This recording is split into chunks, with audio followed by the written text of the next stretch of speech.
दोस्तों, ये बात उस समय की है जब राधा एक नई जिला कलेक्टर बनी थी। अपने नए पद की जिम्मेदारियों को समझने के लिए एक महत्वपूर्ण बैठक में जा रही थी। वह दिल्ली से पटना जा रही ट्रेन में चढ़ने के लिए प्लेटफॉर्म पर खड़ी थी। जैसे ही ट्रेन आई, राधा ने अपना बैग संभाला और ट्रेन के गे की ओर बढ़ी। तभी एक शख्स, जो एक दरोगा के रूप में पहचाना जा सकता है, तेजी से ट्रेन में चढ़ने लगा और अनजाने में या जानबूझकर राधा को धक्का दे दिया। राधा लगभग गिर ही गई थी, लेकिन उसने खुद को संभाल लिया और गुस्से में उस दरोगा की ओर देखा। क्या आपको दिखाई नहीं दे रहा है? आपने मुझे लगभग गिरा ही दिया था, राधा ने गुस्से में कहा।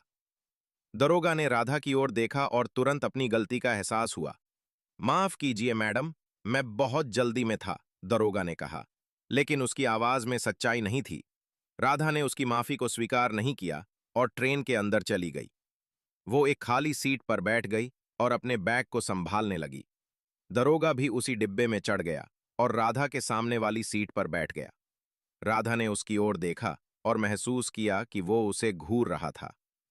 कुछ देर बाद ट्रेन चलने लगी और राधा ने अपने फोन पर कुछ जरूरी काम करना शुरू कर दिया। दरोगा ने भी अपना फोन निकाला और कुछ देखने लगा। लेकिन राधा को यह महसूस हो रहा था कि दरोगा की नजरें अभी भी उस पर थीं। अचानक दरोगा ने अपना फोन दूर रखा और राधा से बात करने की कोशिश की। आप कहां जा रही हैं? दरोगा ने पूछा। राधा ने उसकी ओर देखा और संक्षिप्त में जवाब दिया, पटना। दरोगा ने और कुछ नहीं पूछा, लेकिन राधा को यह महसूस हो रहा था कि वो उसके बारे में और जानना चाहता था। राधा ने अपने आप को संभाला और अपने काम में व्यस्त रहने की कोशिश की, लेकिन वो दरोगा की नजरों को अनदेखा नहीं कर पा रही थी। ट्रेन की यात्रा जारी थी और राधा को नहीं पता था कि आगे क्या होने वाला है। लेकिन एक बात तय थी कि वो दरोगा के साथ और अधिक बात नहीं करना चाहती थी। ट्रेन पटरी पर दौड़ती रही और राधा अपने काम में व्यस्त रही, लेकिन दरोगा की नजरें अभी भी राधा पर थीं। राधा को यह महसूस हो रहा था कि दरोगा उसके बारे में कुछ जानने की कोशिश कर रहा था। कुछ देर बाद ट्रेन एक छोटे स्टेशन पर रुकी। दरोगा उठकर खड़ा हो गया और राधा के पास आया। मैडम, क्या आपको चाय या कुछ और पीने का मन है? दरोगा ने पूछा। राधा ने उसकी ओर देखा और कहा, नहीं, धन्यवाद, मैं ठीक हूं। दरोगा ने मुस्कराने की कोशिश की, लेकिन राधा को यह महसूस हो रहा कि वह उसके जवाब से संतुष्ट नहीं था। दरोगा ने फिर से पूछा, आपका नाम क्या है? आप कहां से हैं? राधा ने उसकी ओर देखा और कहा, मेरा नाम राधा है और मैं दिल्ली से हूं। लेकिन मैं नहीं समझती कि आपको मेरे बारे में जानने की क्या जरूरत है। दरोगा की आंखों में एक अजीब सी चमक आई। मैं बस बातचीत करना चाहता था, दरोगा ने कहा। राधा को यह महसूस हो रहा था कि दरोगा की बातचीत में कुछ और भी है। वो दरोगा की आंखों में देख रही थी और महसूस कर रही थी कि वो उसके बारे में कुछ छुपा रहा है। अचानक ट्रेन चलने लगी और दरोगा अपनी सी पर बैठ गया। राधा ने राहत की सांस ली और अपने काम में व्यस्त हो गई, लेकिन वह दरोगा की नजरों को अनदेखा नहीं कर पा रही थी। कुछ देर बाद दरोगा उठकर खड़ा हो गया और बोला, मैं थोड़ी देर के लिए बाहर जा रहा हूं। राधा ने उसकी ओर देखा और कहा, ठीक है।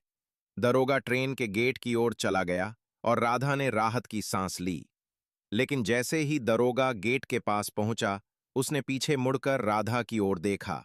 राधा को यह महसूस हो रहा था कि दरोगा की आंखों में कुछ खतरनाक था। राधा ने दरोगा की आंखों में देखा और महसूस किया कि वह उसके बारे में कुछ छुपा रहा है। वो दरोगा की आंखों से दूर हो गई और अपने काम में व्यस्त हो गई, लेकिन वो दरोगा की नजरों को अनदेखा नहीं कर पा रही थी। कुछ देर बाद दरोगा वापस आया और अपनी सीट पर बैठ गया। राधा ने उसकी ओर देखा और महसूस किया कि दरोगा की आंखों में अभी भी वह अजीब सी चमक थी। अचानक ट्रेन एक लंबे सुरंग में घुस गई और अंधेरा हो गया। राधा ने अपने फोन की लाइट चालू की और अपने काम में व्यस्त रही, लेकिन दरोगा ने राधा के हाथ से फोन छीन लिया और उसे बंद कर दिया। राधा ने दरोगा की ओर देखा और गुस्से में कहा, आपको क्या हो गया है? मेरा फोन वापस दो। दरोगा ने राधा की ओर देखा और कहा, मैं तुम्हारे बारे में कुछ जानना चाहता हूं, तुम कौन हो, क्या करती हो? राधा ने दरोगा की आंखों में देखा और महसूस किया कि वो उसके साथ कुछ गलत करने की सोच रहा है। वो दरोगा से दूर हो गई और कहा, मैं तुम्हें कुछ नहीं बताऊंगी। मेरा फोन वापस दो और मुझे अकेला छोड़ दो। दरोगा ने राधा की ओर देखा और कहा, मैं तुम्हें अकेला नहीं छोड़ूंगा। तुम्हें मेरे साथ चलना होगा। राधा ने दरोगा की आंखों में देखा और महसूस किया कि वो खतरे में है। वो दरोगा से लड़ने के लिए तैयार हो गई, लेकिन तभी ट्रेन सुरंग से बाहर निकल आई और रोशनी में आ गई। राधा ने दरोगा की ओर देखा और कहा, मैं तुम्हारे साथ नहीं जाऊंगी। तुम मुझे छूने की कोशिश भी मत करो।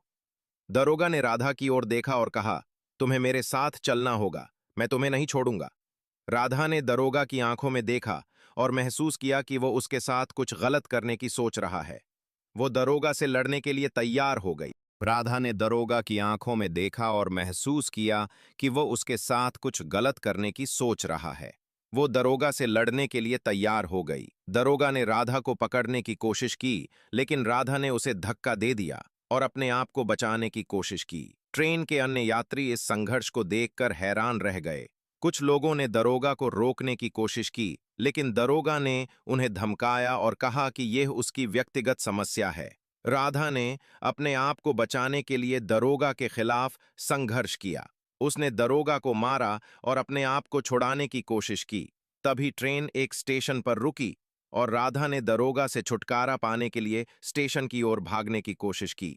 दरोगा ने राधा को पकड़ने की कोशिश की, लेकिन राधा ने उसे धक्का दे दिया और स्टेशन की ओर भाग गई। स्टेशन पर पहुंचकर राधा ने पुलिस को फोन किया और दरोगा के खिलाफ शिकायत दर्ज कराई।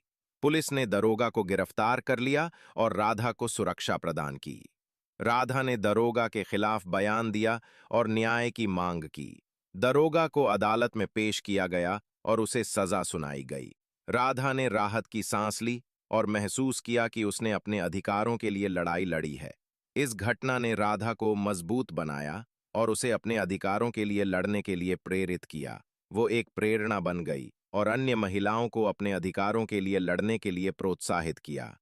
दोस्तों, यदि आपको ये कहानी अच्छी लगी हो तो लाइक करें और अपने दोस्तों के साथ जरूर शेयर करें।